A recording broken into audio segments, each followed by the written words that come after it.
Hey, welcome to today's episode of Mike Drops Tech. We are looking at the new Surface Studio laptop. Surface Laptop Studio, which one is it? I'm going to find out, and we're going to get it right by the time this goes live. So let's talk about look and feel. It looks like a Surface Book, folks. They might call it a Surface laptop, but it looks like a Surface Book. It kind of is about the same thickness as a Surface Book. If you kind of look at it here, you've still got this dual thing going on where, you know, the Surface Book had a really thick screen and then a really thick base, and together it made a really thick laptop. It feels a little bit like that, but strangely slightly slimmer. I know we can get all excited about millimeters and technical specs, but in the hand, it does feel a bit better. I think some of it's this illusion around the edges where as your hand wraps around, by chamfering it in like that, it's kind of like the same trick Apple did when the iPads came out and they curved the edges. So it felt slimmer in your hand, or like the iMacs, where it's super thin at the edge and then you get to the middle at the back and it's like as fat as an elephant. It's that kind of concept, and they've executed it pretty well. Not sure what I think about these grills. We're going to talk about performance later, and boy oh boy does some heat come out of these things. But from an aesthetic perspective, they've got a unique look. This is going to stand out. When somebody sees it, they're going to know it's different. They might not know what it is, but they're going to know it's different. And so, you know, there's something to be said for that. All manufacturers are trying to slightly differentiate in some way that look and feel, so they've got a connection to their brand.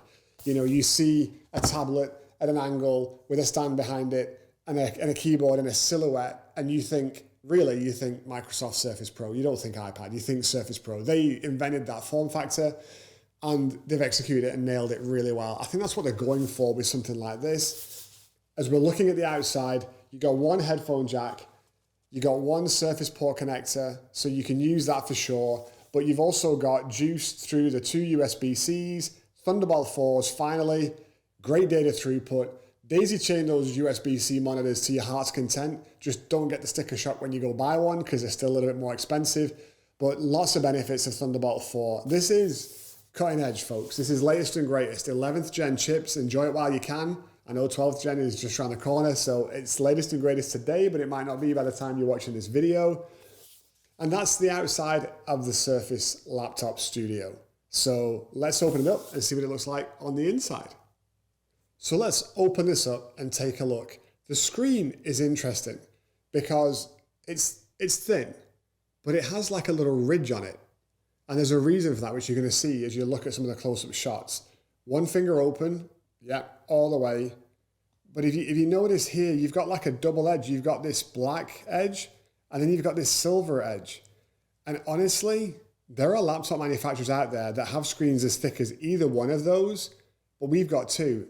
Obviously, it's because the thing flips, and so they had to make the screen portion one thickness, and then they had to make, you know, its base, I guess, a different thickness that it attaches to. I don't think I like it. I don't think I hate it. It's just different, and it might take a little bit of time to get used to.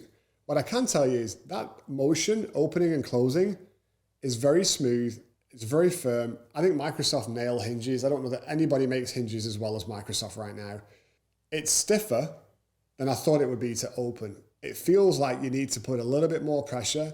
You're not going to get a workout, folks. We're not going to build biceps here, but it definitely feels like you need a little bit more pressure. And so it's good to see Microsoft drop their accessory pack for folks with disabilities. I can see them taking advantage of those kind of things, especially on something like this, because that extra little bit of pressure could be all the difference for someone who's struggling to be able to use a device this way. As the screen opens, the thing I was worried about and curious about is how much pressure does it take to flip this thing out? If I push on the top, does it pivot and flip the bottom out? But I can tell you, it hasn't done it once in all the time I've been playing with it. You've really got to put some pressure on the sides and push, holding the bottom. I can't get it to open unless I hold the bottom and really push against it. The magnets do a great job, and they're very, very sturdy. They do a fabulous job of holding it well. The second thing that I was kind of puzzled with when I saw this thing shown off originally, and I'm still a little bit puzzled with it now, I guess in my mind, I was expecting a Surface Pro kind of friction hinge that I could set at any angle I want. So as I'm using the device, if I want to set it here or here or here, that I'd have those options. But for some reason I don't. it just kind of flaps around like elephant ears. I don't know why we're talking about elephants so much, but apparently we are, so just go with it. It just flip-flops.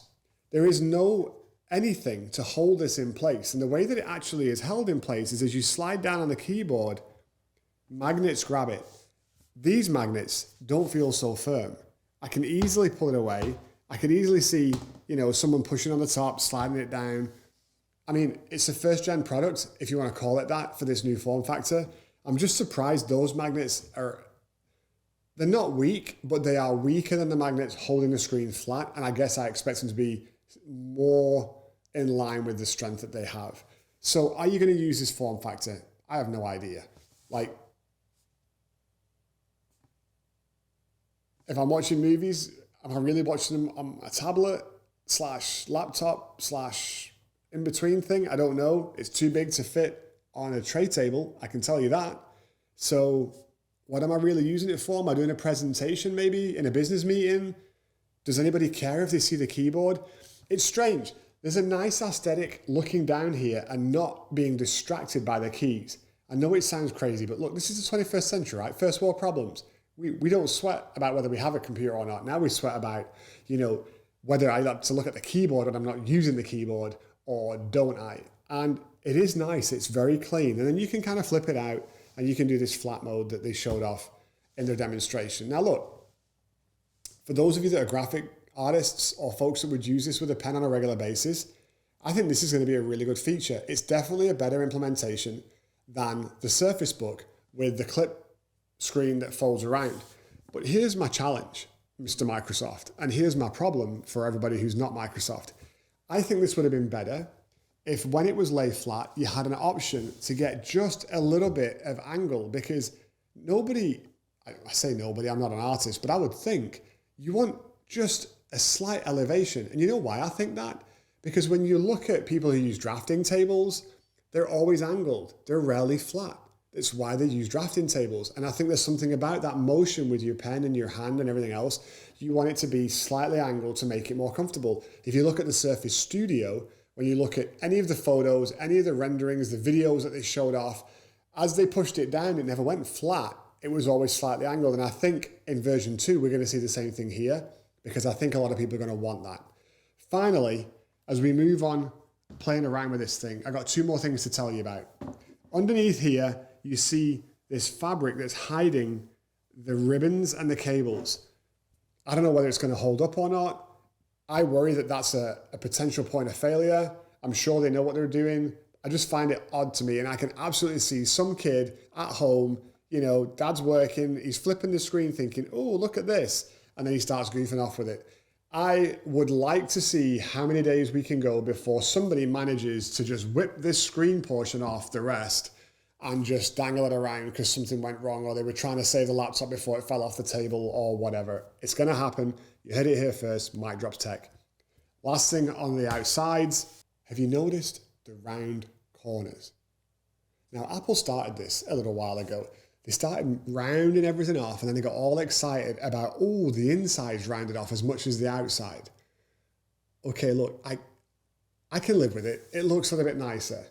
But there are deficiencies here. This is a desktop class powerhouse laptop. When I open a window, I want to see the whole window. And I'm going to show you something. If I go into my fancy new Windows 11 Start menu, and you can read, or rather you can watch my Windows 11 thoughts. I dropped them yesterday on the channel, so go check them out. We're not going to dive into it too much here. But I'm going to go and open Adobe Premiere Pro for a second for you, because we did a little bit of a test here to show you how it works under load. What I found really interesting as I look at Adobe is what happens in the corners. So look at this, folks. This is the kind of thing that's really going to irritate. You might not be OCD, but I am. And when you're spending $2,000, $3,000 on a computer, I think it's okay to be OCD. Like, this is not a problem. We can join a little club and we can all band together. But I don't want to look at the corner of my screen and see the logo chopped off because someone decided to curve the edges. It wasn't necessary. It wasn't needed. I had no issues with my square edges on the screen. I like the curved edges on the software, Windows, and all that kind of stuff. Give me my straight edges, Mr. Microsoft. I didn't want them taken away. Okay. Now that we've got all that out of the way, let's talk about some important stuff. The screen is magnificent. 15-inch 3:2 ratio screens, and you know I love my tall ratios, but 15-inch 3:2 ratio screens feel a little bit unwieldy. I don't know what it is. They just almost feel too big. They're super tall. They get a little bit out of hand. The 15-inch Surface laptop is not one of my favorite form factors, but the 13.5-inch sometimes feels a little bit small when you're trying to get real work done. So they've nailed almost in the middle, 14.4 inches, and I have to tell you, mark my words, second thing that's unique to Mic Drop, remember it, everybody is going to copy the screen. Everybody's going to drop out a 14.5 inch. We're going to start seeing more 3.2s. This might be the most perfect size ratio laptop screen on planet Earth. And that gives me palpitations, but we're going to get back to those later.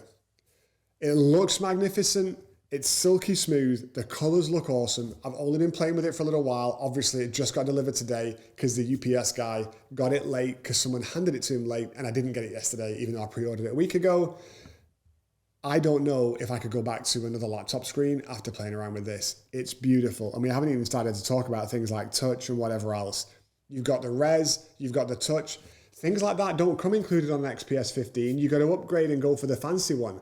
The standard one comes with a 1920 1080f HD matte. I don't mind the matte. This is a little glossy, but when you start talking $2,000 plus, I want high res. I want touch. I want everything because I'm an American consumer and that's my right, you know? Second thing that's really awesome about this, unbelievably awesome. Hallelujah. Sing it with the choir. We finally got haptic trackpads on a mainstream laptop that's not an Apple. This trackpad feels magnificent, if I can use that word. I think I used it already, but I'm going to use it again. The click, you probably can't hear it. It's beautiful. It's beautiful. The smoothness of the finger, I could just sit here and draw figure of eights all night long. In fact, I think I'm going to. Let's come back in a little while. It's a magnificent trackpad. I don't know what to say. It's the best one out there. I wish it was bigger, but don't we always? Fabulous screen, fabulous trackpad. You would almost think they got the trifecta, but what did they do with the keyboard? I like Surface keyboards. If you've watched my Surface laptop reviews that are also on the channel, you will know that the Surface Laptop 4 is one of my all-time favorite keyboards. I like a little bit of sponge. I like a little bit of softness. I don't mind just a little bit of mush as long as it feels firm. This is very similar, but it's similar. It's not the same. And then you've got this flex thing going on in the middle of the keyboard. Now, it's not a lot of flex, but this is supposed to be like a magnesium, polycarbonate, exegetical, superfluous, all kinds of whatever metals. It's not supposed to bend. It's not. And it bends in the middle. Just a little bit, but it's there. Can I live with it? I don't know. Can you live with it? I don't know. At $1,500, maybe. $2,500? I don't think so. They were so close. It's still a nice keyboard to type on. It's still got that great Microsoft kind of, it's like playing piano keys. I use a Surface keyboard, Bluetooth with my desktop, and that is my absolute favorite keyboard of anything. It makes me type faster. I don't know how it does, but it does. My fingers just roll across it. This is not that, but it's close. So, fabulous screen, fabulous trackpad, almost fabulous keyboard. We're getting there, folks. We're getting there.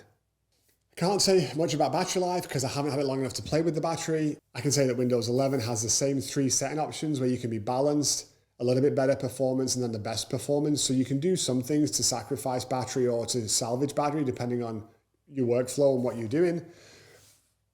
I may give some thoughts on it later.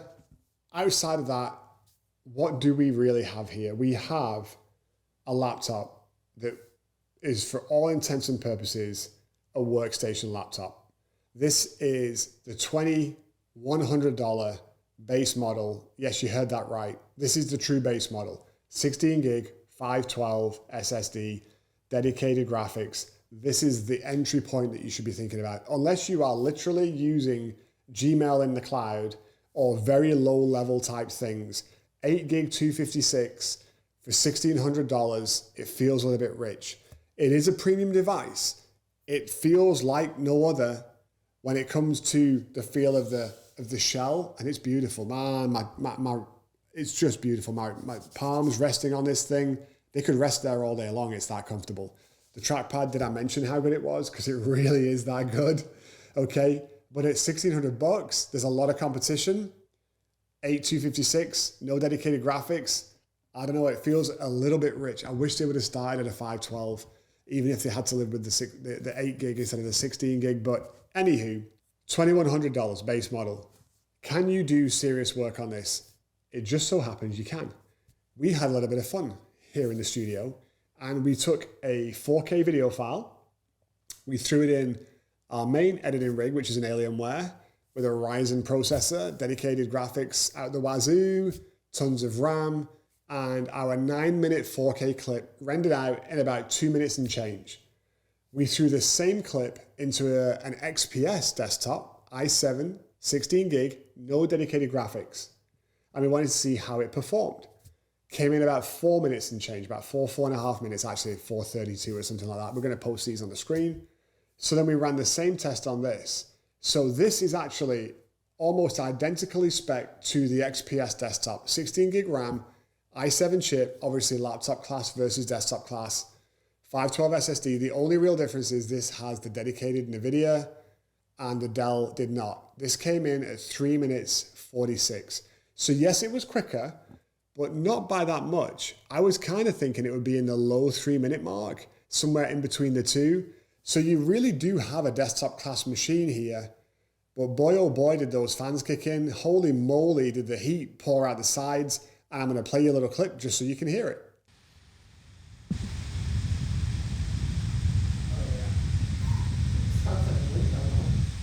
I know you can't compare a laptop to a desktop, but listen, my desktop was like $900 and something on the XPS.